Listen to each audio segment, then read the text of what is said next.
Olá para você, meu querido aluno do Segundão. Hoje nós iremos iniciar a aula 36 de Filosofia, as ideias de Maquiavel, como eu já havia previsto para vocês anteriormente, tá? É uma aula importantíssima para as próximas aulas, principalmente, mas também para a gente entender um pouco de política, que foi o principal objeto de estudo do Maquiavel. E aí ele retomou uma tradição filosófica que veio lá do início, né, da Grécia Antiga, das primeiras filosofias com Aristóteles e Platão, que é estudar a política, e trouxe no Renascimento, não por um acaso, justamente no período em que essas obras filosóficas voltaram a serem lidas, né, na Europa.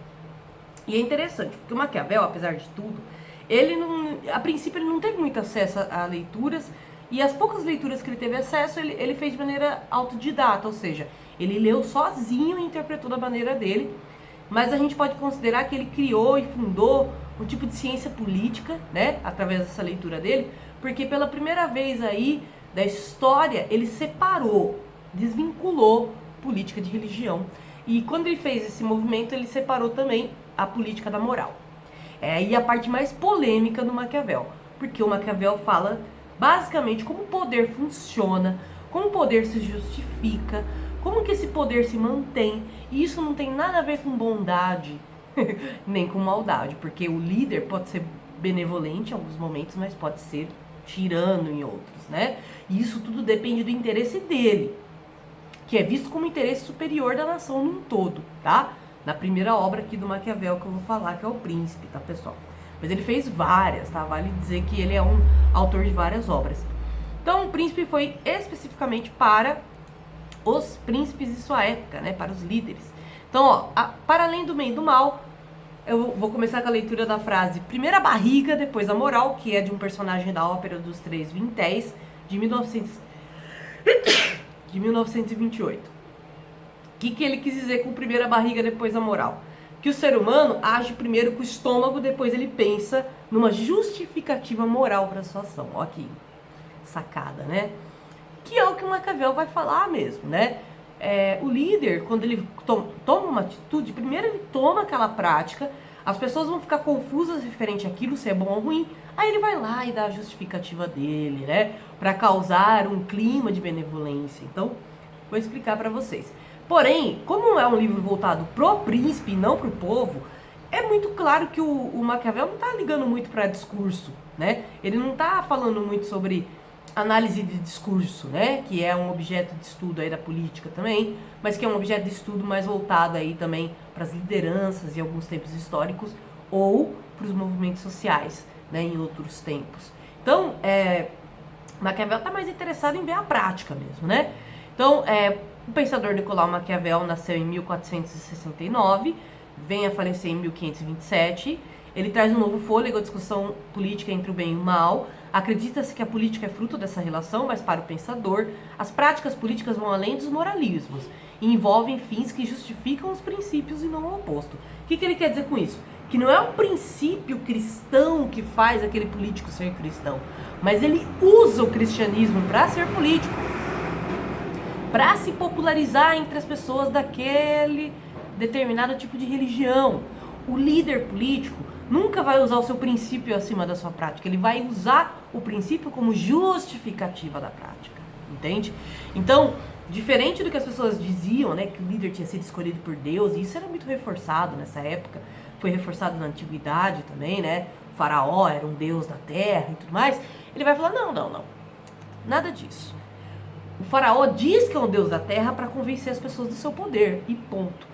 As que não acreditam nele, né, como os povos hebreus ali da época, que tinham outro deus, então não tinha como eles acreditarem mesmo, ele vai usar a força, porque ele sabe que essas pessoas não vão acreditar no que ele disse, então ele vai ter que convencê-las através da dor, né? Então, se não vai pelo amor, vai pela dor, né? Já diria o poeta.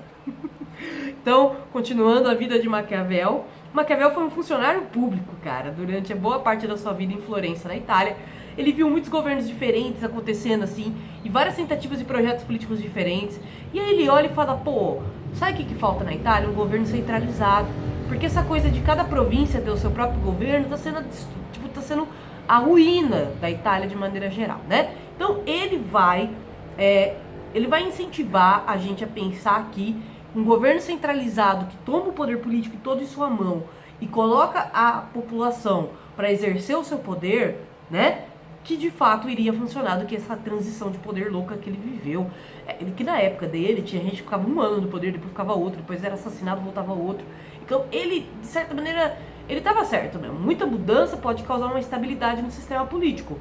A mudança só realmente é positiva no sentido político quando ela é uma mudança que envolve muitas vezes processos revolucionários e tudo mais. Mas o Maquiavel não viu uma revolução na frente dele, embora ele criou a base do pensamento iluminista que viria a ser revolucionário.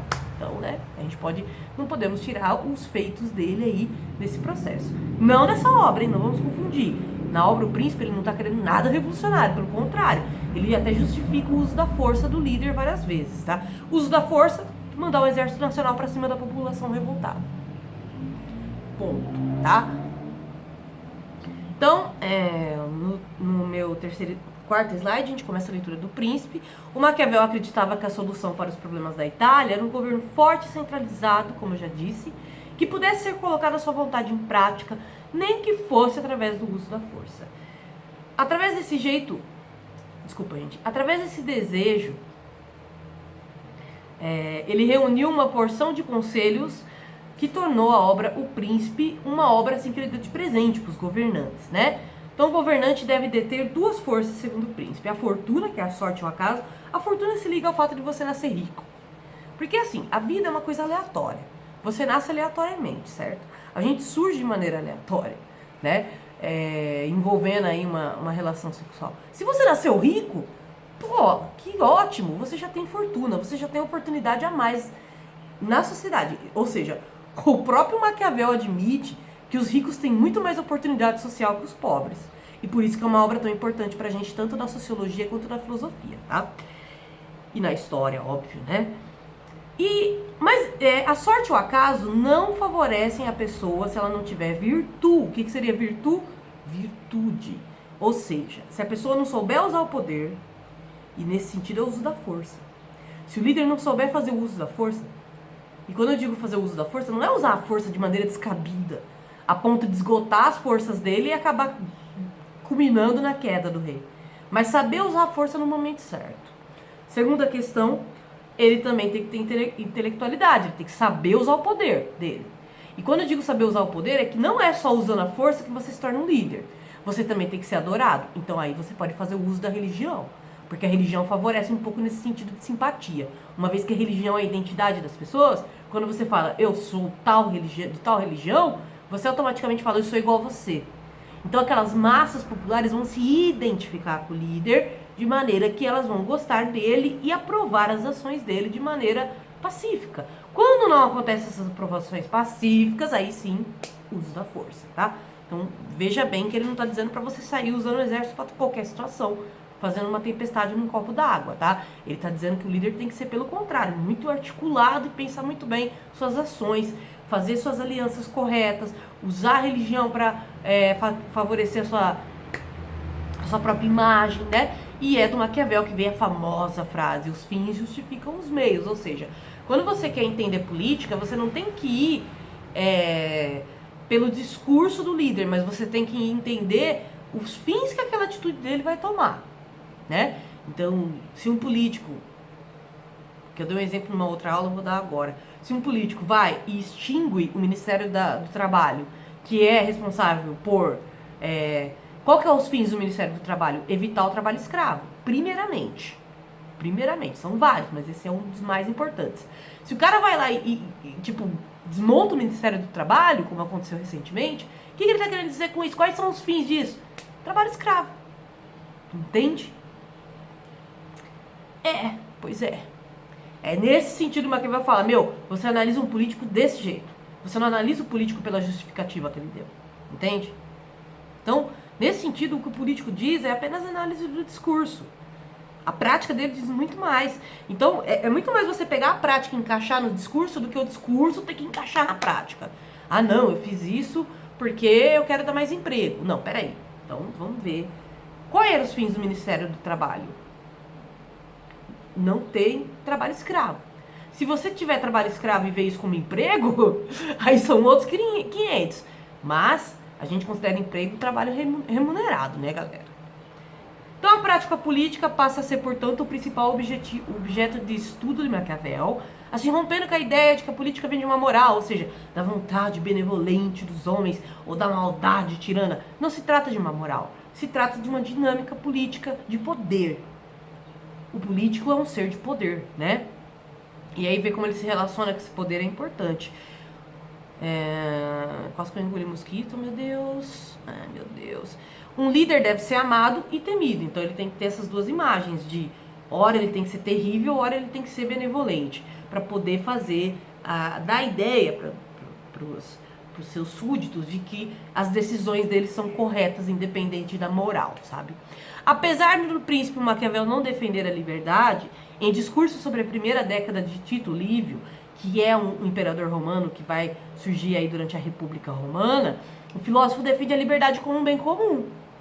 Então, no final das obras, né, do Maquiavel, ele vai defender a república, tá? Ele vai defender, inclusive, a liberdade dos cidadãos e a ideia de cidadania. Então, vale lembrar que o Príncipe, apesar de ter sido uma obra que, quando você vê, você fica até assustado, porque, assim, tem até um teor muito sexista no Príncipe, porque ele fala que... Lembra que eu falei da questão da fortuna e da virtude? Ele chama a fortuna de mulher que tem que ser domesticada e necessariamente, às vezes, tem que apanhar para obedecer o seu marido, que é a virtude. Só pra vocês verem como os caras no Renascimento eram machistas, tá, galera? E como esse machismo se reproduz até hoje, né? Então, assim, dizer que a fortuna é uma mulher que tem que apanhar para aprender a viver é horrível. Mas mesmo assim, a gente não pode tirar a importância da obra dele no sentido político. Mas aí, sabe por que eu tô falando isso? E sabe por que eu sempre menciono o lado machista dos filósofos?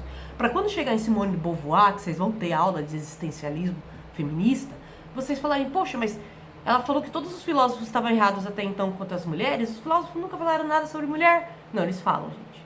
Todos eles falam. E quase sempre é terrível. E ela tava muito certa, tá? Aliás, ela não fala nessas palavras, ela fala assim no Segundo Sexo, que é uma obra que eu li já umas 4, 5 vezes. E cada vez que eu leio, eu sempre penso, nossa, que boa que essa obra é, que bom que é. Esse ponto aqui eu não tinha reparado direito, sabe? É uma super obra filosófica. Ela fala assim, tudo que os homens escreveram sobre as mulheres até então é suspeito. Tá? Então, só pra trazer esse lado machistinha do Maquiavel, que era muito comum na época dele, era até encarado com normalidade, como até hoje, né, galera? Tem gente que dá risada de piada de estupro, né? Que é uma violência contra a mulher. Então, a gente não pode ficar horrorizado com isso que o Maquiavel falou, sendo que tem gente até hoje que pensa assim, né? Causa horror, mas ao mesmo tempo causa indignação, que é um sentimento mais político do que o horror, tá? O horror deixa a gente meio paralisado, a indignação faz a gente se movimentar contra esse tipo de barbárie, tá, galera? Então é isso, meus queridos, vou mandar as questões pra vocês. Espero que vocês estejam bem, segundão. Um beijo, um abraço pra vocês e até a próxima. Tchau!